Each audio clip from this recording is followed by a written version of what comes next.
Hello बच्चों, welcome back to our channel आपका super mentor. और मैं हूं आपकी बायोलॉजी मेंटोर शालिनी जैन। जैसा कि आप जानते हैं हमने एक न्यू चैप्टर स्टार्ट किया है, that is cell cycle and cell division. ठीक है बच्चों, तो सेल साइकिल सेल डिवीजन का बेसिक इंट्रोडक्टरी पोर्शन जो है हम लास्ट प्रीवियस वीडियो में कवर कर चुके हैं। ठीक है बच्चों, तो आज यहाँ से बेसिक हमारा जो चैप्टर है वो यहाँ से स्टार्ट होता है। ठीक है, तो कल हमने क्या बेसिक पढ़ा था या प्रीवियस वीडियो में हमने क्या पढ़ा था कि what actually why actually need of a cell division, कि सेल क्यों डिवाइड होता है और वो जो बेसिक प्रोसेस है वो कैसे स्टार्ट होता है। ठीक है, और हाउ डॉटर सेल्स जो है वो अपने पेरेंट सेल से कैसे सिमिलर होती हैं और एग्जैक्ट कॉपी बनती हैं। ठीक है बच्चों, और हमने पढ़ा था क्रोमोसोम के बारे में भी, what is exactly chromosome look like, और कैसा दिखता है, और जब उसके अंदर क्या होता है डीएनए कॉपी हो जाती है या डीएनए का कंटेंट जो है जब क्या हो जाता है रेप्लिकेट हो जाता है, तब क्रोमोसोम कैसा दिखता है। ठीक है, तो आप प्रीवियस वीडियो को कंसिडर कीजिएगा बिफोर स्टार्टिंग द चैप्टर। ठीक है बच्चों, the actual chapter will start from here only. ठीक है बच्चों, तो लेट्स स्टार्ट द टॉपिक। तो बच्चा जैसे आप इस स्लाइड में देख सकते हैं, यहाँ पे हमें दिख रहा है कि एक जो सेल है, ये देखिए, ये एक जो सेल है वो डिवीजन होगा, डिवाइड हो रहा है और डिवाइड होकर सेम एग्जैक्ट डॉटर सेल्स बनाएगा। लेकिन हमने कल क्या पढ़ा था बच्चों कि सेल डिवीजन से पहले क्या करता है, सेल डिवीजन से पहले सेल ग्रोथ करता है। सेल क्या करेगा, अपना साइज जो है वो बड़ा करेगा। ठीक है, उसके अंदर जो ऑर्गेनेलीज प्रेजेंट है, सेल के अंदर जो कंटेंट प्रेजेंट है वो क्या होगा बच्चों, डुप्लीकेट होगा। क्योंकि एग्जैक्ट कॉपी तभी बनेगी, किसी भी सेल की, किसी भी कोशिका की एग्जैक्ट जनन कॉपीज कब बनेगी, जो भी हमारे मदर सेल के अंदर, जो भी हमारे मदर सेल के अंदर जो कंटेंट प्रेजेंट है, जो ऑर्गेनेलीज प्रेजेंट है, जो डीएनए है, उसका जेनेटिक मटेरियल है, एज इट इज कैसा ट्रांसफर होना चाहिए, उन डॉटर सेल्स के अंदर ट्रांसफर होना चाहिए। तो वो कब होगा बच्चों, जब सेल क्या करेगा, अपने cytoplasmic content with organelles with genetic material क्या करेगा, डुप्लीकेट करेगा, वैसा का वैसा कॉपी बनाएगा, साइज में ग्रो करेगा, तब जाके क्या होगा बच्चों, उसका डिवीजन होगा। और वो डिवीजन जो है वो कहलाता है साइटोकाइनेसिस कहलाता है। ठीक है बच्चों, ये बेसिक बात हम कल प्रीवियस वीडियो में पढ़ चुके हैं। ठीक है, नाउ आज अच्छा, कल के वीडियो में मैंने एक बात और आपको बताई थी कि अगर हम बात करते हैं सेल साइकिल की, तो सेल साइकिल जो है डायरेक्ट सेल डिवाइड नहीं हो रहा, सेल डिवीजन से पहले क्या कर रहा है, प्रिपरेशन कर रहा है।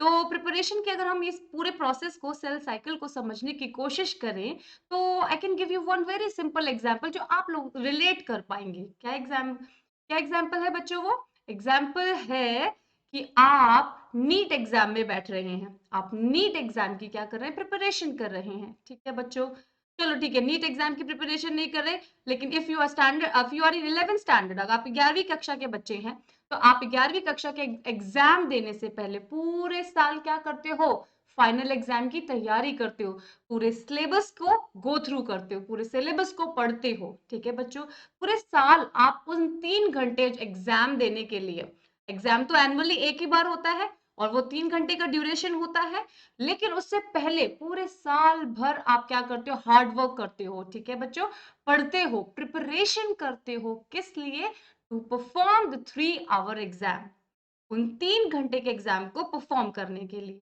तो पूरे साल भर आपने क्या किया बच्चों, उन 3 घंटे पढ़ने, उन 3 घंटे के एग्जाम को परफॉर्म करने के लिए तैयारी की है।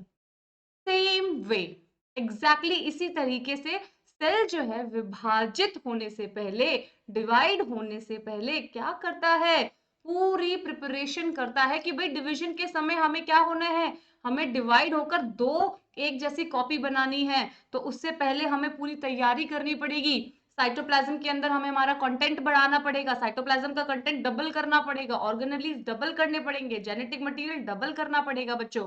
ठीक है बच्चों, यही बात है, तो सेल भी यही काम कर रहा है। ठीक है बच्चों, सो लेट्स स्टार्ट। अगर मैं आपको एक एग्जांपल बताऊं कि ह्यूमन सेल जो है जब डिवाइड होता है, तो एक ह्यूमन सेल एक से दूसरा दो डबल कॉपी अपनी बनाने में इट विल टेक 24 आवर्स। एक सेल डिवाइड होने में, ह्यूमन सेल एक से डिवाइड होने में, दो में एक साइकिल जो है कितना टाइम लेती है, 24 आवर्स लेती है। ठीक है बच्चों, सो उस 24 आवर्स में से 95% जो काम होता है, जो 90% जो टाइम कंज्यूम होता है, वो उसकी प्रिपरेशन में होता है। सेल के डिवीजन से पहले जो है 90% टाइम, जो 95% टाइम जो है वो किस में जाता है, सेल की प्रिपरेशन में जाता है कि हमें सेल को डिवाइड करना है तो हमें क्या करना पड़ेगा, ग्रो करना पड़ेगा। आई hope it is very clear. और देखिए बच्चों, आप जैसे स्क्रीन पे देख सकते हैं, अगर एक ईस्ट की बात करें, एक ईस्ट की बात करते हैं तो देखो बच्चा क्या करता है, एक ईस्ट डिवाइड होता है, 1 से 2 जब बनेगा तो this process will take 90 minutes. 90 minute का ये पूरा क्या होता है, डिवीजन का पूरा टाइम होता है। उसमें से भी इसका क्या होता है, 85 मिनट्स क्या होता है, प्रिपरेटरी फेज चलती है, प्रिपरेशन चलता है, काम चलता है धुआंधार स्पीड से, जिससे कि 5 मिनट में डिवीजन हो सकेगा। ठीक है बच्चों, ओके लेट्स गो अहेड। तो यही आज हम क्या है पढ़ने वाले हैं बच्चों। ठीक है, तो आप जैसे स्लाइड में देख सकते हैं, अगर किसी एक सेल का, जैसे हम कल ऑलरेडी भी डिस्कस कर चुके हैं, but I want to give you quick revision.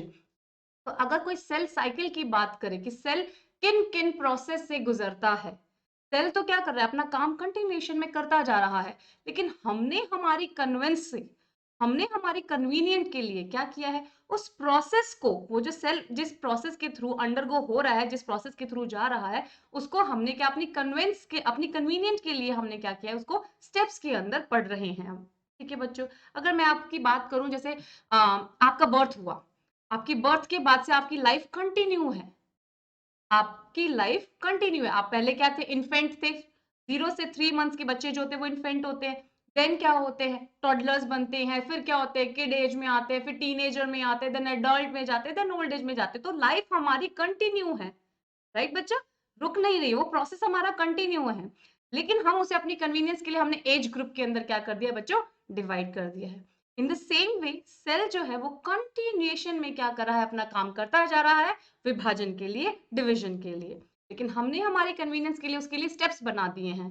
ठीक है बच्चों, सो दैट हम हर एक स्टेप को अच्छे से अंडरस्टैंड कर सके। तो कल जैसे मैंने आपको बताया था, जो सेल जो है वो क्या करता है बच्चों, the process of cell division, वो एक ऐसा प्रोसेस है, सीक्वेंशियल प्रोसेस है, एक सीक्वेंस है। अगर आपको ग्राउंड फ्लोर से फर्स्ट फ्लोर पे जाना है तो आपको स्टेप्स को क्या करना पड़ेगा, जाना पड़ेगा, क्रॉस करना पड़ेगा, you have to climb the steps.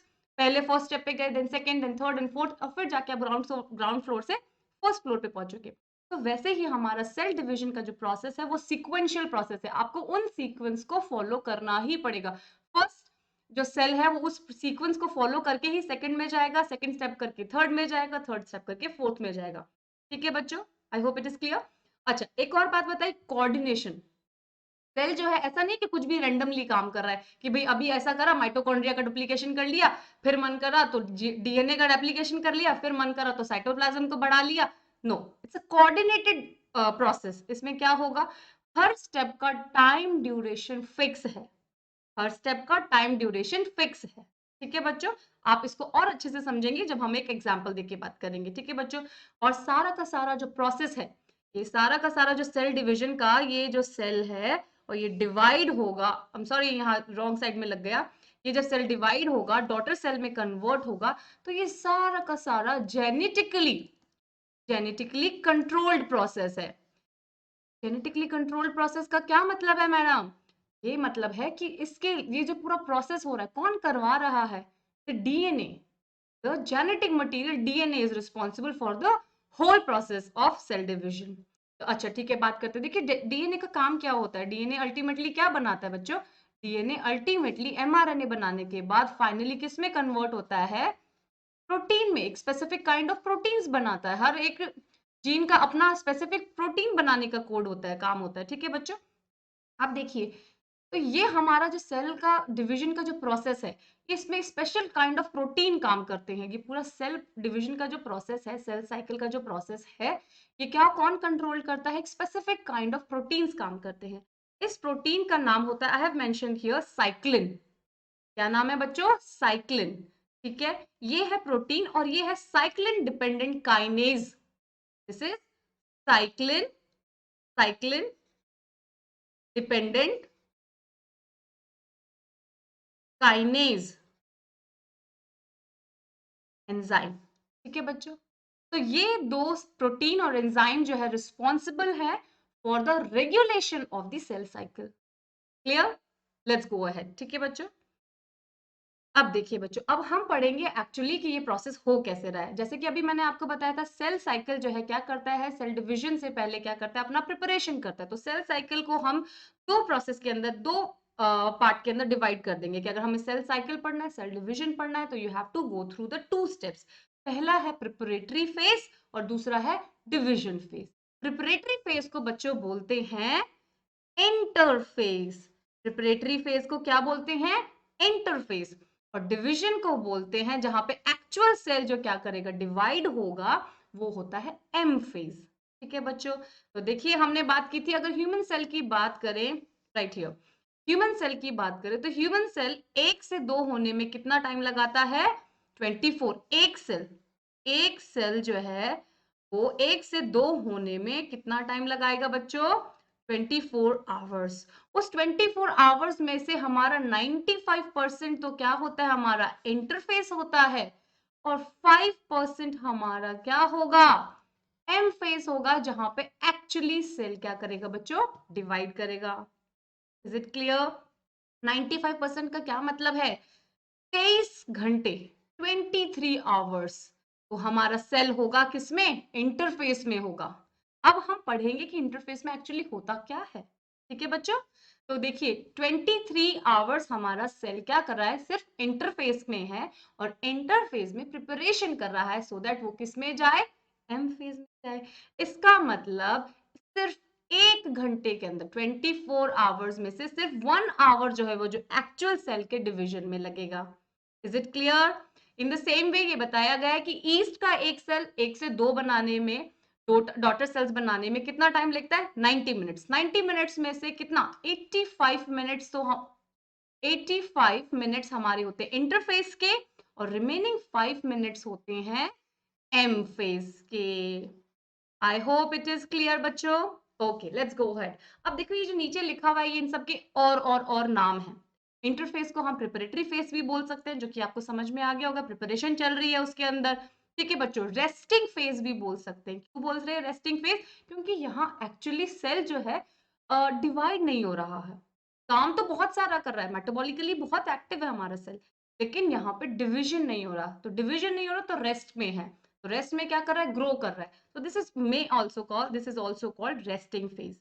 ठीक है, अब देखिए हमारे जो इंटरफेस, आज हम जो पढ़ने वाले हैं इंटरफेस को कंप्लीट पढ़ेंगे। ठीक है बच्चों, तो रेस्टिंग फेज, प्रिपरेटरी फेज या इंटरफेस जो है, इसके भी कितने हैं, और हमारे पास क्या है, डिविजन्स हैं, कि इसके अंदर भी हमारे पास 3 स्टेप्स मिलेंगे कि इंटरफेज में प्रिपरेशन किस लेवल की होगी, कहां पे कौन सा काम होगा। ठीक है बच्चों, तो इंटरफेस को डिवाइड किया गया है G1 फेज में। G1 फेज के बाद आता है S फेज, एस फेज के बाद आता है बच्चों G2 फेज, और यहां हमारा इंटरफेस कंप्लीट होता है। इंटरफेस जब पूरा कंप्लीट हो जाएगा तब आ जाएगा एम फेज। क्लियर? सो एम फेज में भी हम जो आप पढ़ते आए हैं 6-7 स्टैंडर्ड में, आपने 10 स्टैंडर्ड तक पढ़ा होगा माइटोसिस एंड मियोसिस, जिसमें भी सिर्फ आपने माइटोसिस आई थिंक पढ़ा होगा। ठीक है बच्चों, तो एम फेज में डिवीजन जो है दो प्रकार के होंगे, माइटोटिक डिवीजन, मियोटिक डिवीजन। ठीक है बच्चों, लेट्स गो अहेड। अब देखिए ये है हमारी cell cycle. This is a cell cycle, ये हमारा एक सेल है बच्चों। ठीक है, this is a single cell.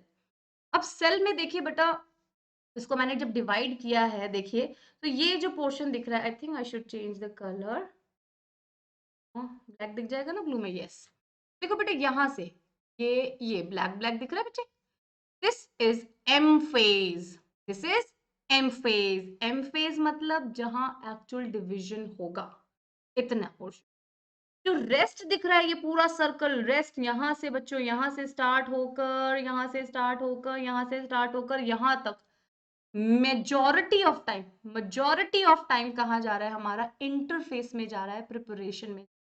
तो देख लीजिए एम फेज कितना है, just 5% of the cell cycle, the rest of the time is consumed in the preparation of the cell division, और यू कैन से इंटरफेस में रहे।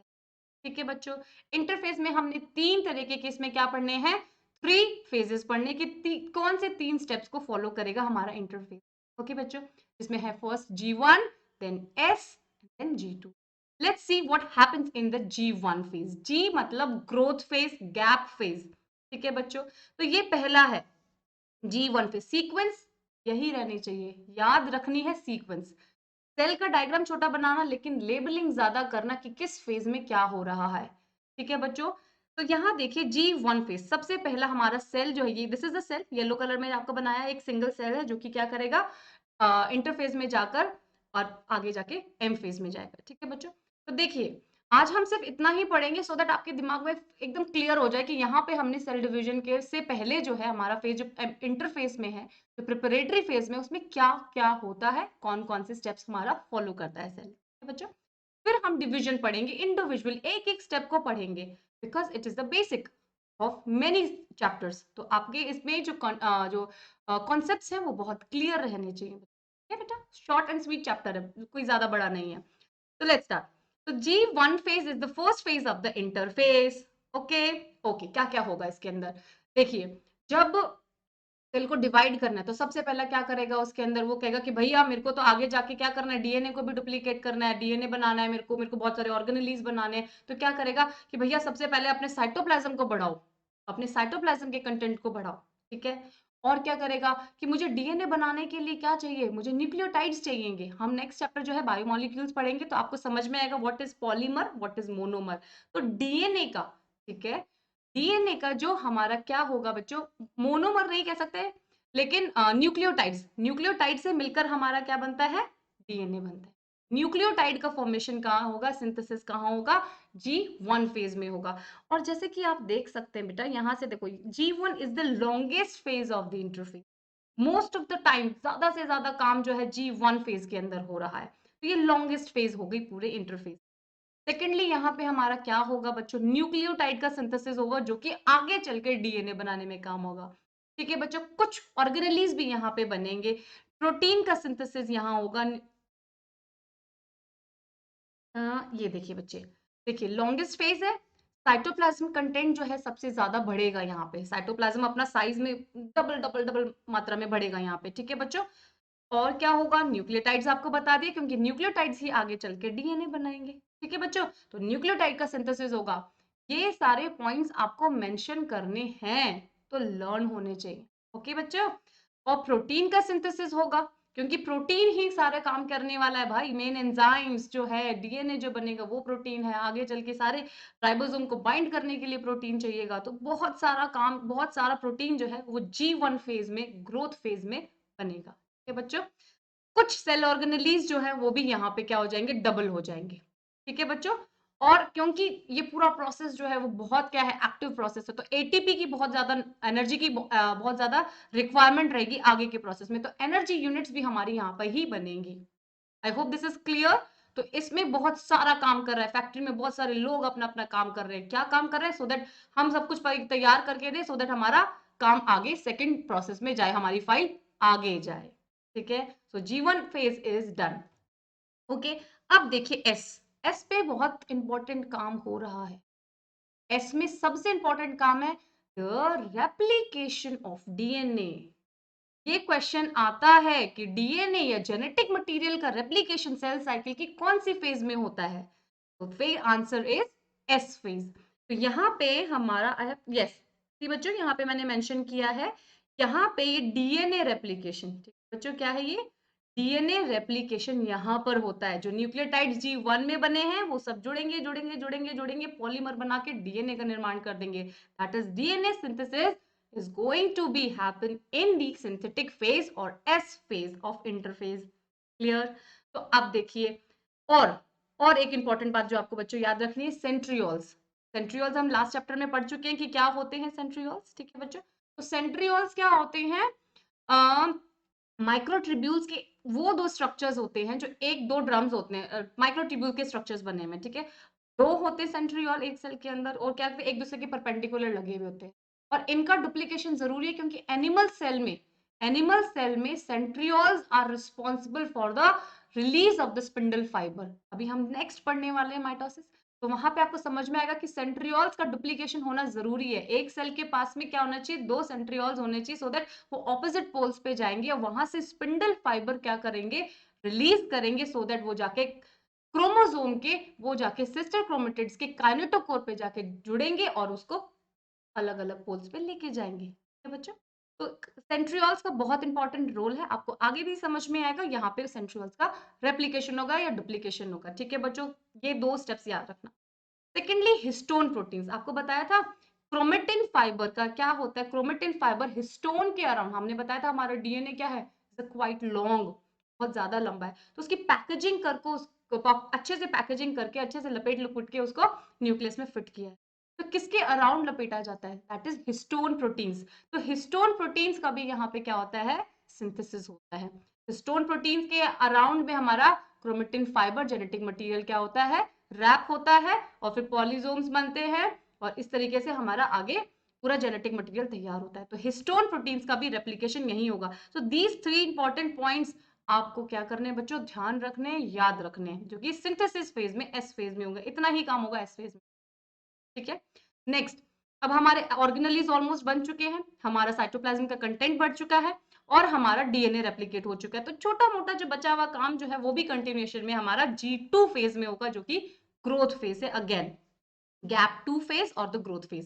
तो यहाँ पे कोई 2 semi autonomous organelles, that is mitochondria और हमारे कौन से, क्लोरोप्लास्ट। ये सेमी ऑटोनॉमस ऑर्गेनेल है, इनका यहाँ पे क्या होगा, डुप्लीकेशन होगा। तो माइटोकॉन्ड्रिया 1 से 2 हो जाएगा, क्लोरोप्लास्ट 1 से 2 हो जाएगा, और कुछ जैसे गोल्जी बॉडी का भी यहीं पे क्या होगा, रेप्लिकेशन होगा, और यू कैन सी यहाँ पे फॉर्मेशन होगा, ठीक है। और ट्यूबुलिन प्रोटीन का यहाँ पे होगा, ठीक है बच्चों। तो यहाँ पे हमारा ओवरऑल सेल जो है पूरा तैयारी करके तैयार है कि हाँ भाई हमारे पास सारा, हमने इतना सा सेल था डबल कर चुके हैं, सारे ऑर्गेनेलीज डबल हो चुके हैं, जेनेटिक मटेरियल डबल हो चुका है, प्रोटीन सारे तैयार है। Now cell will jump into mitotic phase, और you can say division में जाएगा, ठीक है बच्चों। सो ये है हमारा, this is all about the interface, this is all about the interface, ठीक है बच्चों। कोई प्रॉब्लम है, आई होप नॉट। अब देखिए बच्चे, चेक पॉइंट्स के बारे में मैं आपको आगे डिटेल बताऊंगी, व्हाट इज चेक पॉइंट, ठीक है बच्चों। तो अभी तक हमने क्या पढ़ा, this is the cell cycle, देख लीजिए ये हमारा क्या है, सेल, चलो दिस वन, देखिए ये है हमारा सेल, ये है हमारा सेल। अब इस सेल के अंदर बच्चों देखो कितना क्लियर बता रखा है, इंटरफेस देखिए कहां से कहां तक जा रही है, G1 S एंड G2, और ये देखिए ये बता रखी है हमने, ठीक है। इसमें कुछ ज्यादा ही छोटा बताया, 5% एक्चुअली क्या इतना ही होता होगा सेल का, तो आप देख लीजिएगा, ठीक है बच्चों। यहां से हमारा G1 हो गया, that is the longest phase, देख सकते हैं आपको लॉन्गेस्ट दिख रहा है। तो ये हो गया S हमारा सिंथेटिक फेज, और G2 हो गया हमारा सेकेंड गैप फेज, जो कि कुछ अमाउंट में क्या करेगा, और काम करेगा। तो cell cycle has 2 phases, that is interphase and M phase. I hope it is clear. Next, तो अब देखिए हमें क्या पढ़ना है, एम फेज या रेस्टिंग फेज या इंटरफेज के अंदर क्या पढ़ेंगे, it is the phase between the 2 successive M phase. देखिए एम फेज है यहाँ पे, उसके बीच की, एम फेज के बीच की, यहाँ पे देखो यहाँ से लेके यहाँ तक का क्या है हमारा काम, इंटरफेस का है। क्या होता है, it includes cell growth and DNA synthesis, cell अपना ग्रो करेगा और डीएनए सिंथेसिस करेगा, जो कि आगे फर्दर जाके डिवाइड होगा, ठीक है बच्चों। तो यह देखिए इट लास्ट मोर देन, देखिए it last more than 95% of the duration of the cell cycle. Is it clear, yes. These are the 3 phases, G1, S and G2. Phase यही रहेगी, सीक्वेंस यही रहेगा, अपनी मर्जी से G2 पहले नहीं आएगा, G1 बाद में नहीं आएगा, S पहले नहीं जाएगा, G1 S and G2. Alright, let's go ahead. अब देखिए फर्स्ट में आपको क्या बताया था, देखिए देख सकते हैं आप, this is the first gap phase, देखिए अपना सेल बनाया सेंटर में, कितनी अच्छी स्लाइड है, कितना अच्छा पिक्चर है। दिस इज सेंट्रियोल बच्चे, दिस इज सेंट्रियोल, ये हमारा हो गया mitochondria, the rest of the organelles that you can see, ये हो गया हमारा न्यूक्लियस, ये हो गया हमारा ER, ठीक है। और गोल्जी बॉडी आगे चल के, इसके आगे गोल्जी बॉडी होगा, तो बहुत सारे ज्यादा नहीं दिखाया, but it overall shows the cell. यहाँ पे गैप फर्स्ट, और you can say the G1 phase है, देन सिंथेटिक फेज है, सिंथेसिस है, देन सेकंड गैप है, और यहाँ पे ये इतना सा हमारा क्या है बच्चों, M phase, the division phase, okay. अब इसमें भी हम आगे पढ़ेंगे कि what we are going to, अब इवेंट्स पढ़ लेते हैं, वी हैव ऑलरेडी डिस्कस, पर इवेंट्स पढ़ना चाहेंगे तो देखिए इवेंट्स क्या होंगे। कंटिन्यूअस सेल ग्रोथ होगी, cell become the metabolically active, सबसे ज्यादा काम इसी 23 घंटे में हो रहा है अगर ह्यूमन सेल की बात करें तो। prepares the machines for the DNA replication, synthesize RNA and the proteins. Okay बच्चों, नेक्स्ट है सिंथेटिक फेज में क्या होगा, ये मोस्ट इंपॉर्टेंट काम होगा डीएनए रेप्लिकेशन। देखिए बच्चों दिखाया है, सेल के पास में ऐसे था हमारा डीएनए, बच्चों क्रोमोसोम ऐसा था।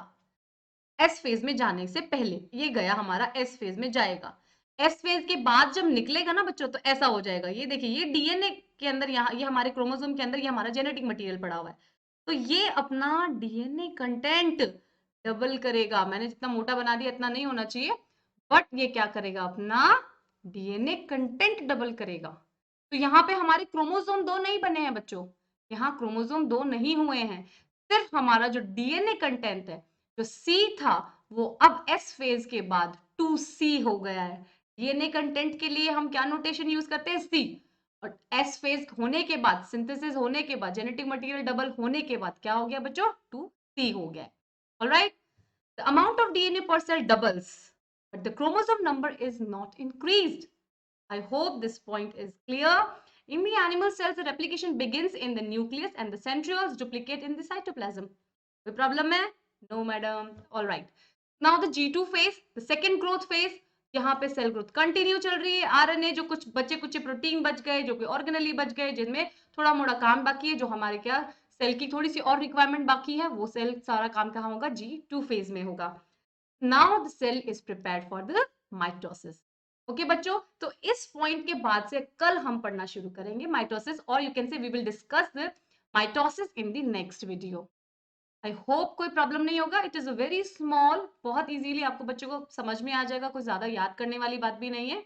ओके बच्चों, अगर आप लोग हमसे जुड़ना चाहते हैं हमारे टेलीग्राम चैनल पे, सो आप ज्वाइन कर सकते हैं, दैट इज आपका सुपर मेंटोर। अच्छा, और एक बात, आप जब वीडियो देखते हैं तो do like my video and comment कीजिए, अच्छे कमेंट्स कीजिए। आपको कुछ को नहीं समझ में आया विद इन, आपको इस वीडियो के अंदर, इस टॉपिक के अंदर कुछ नहीं समझ में आया, put your question into the comment, I will definitely answer. Okay बच्चों, and subscribe our channel, like my video. We'll see you in the next video. This is all about the interface of the cell. Okay, bye.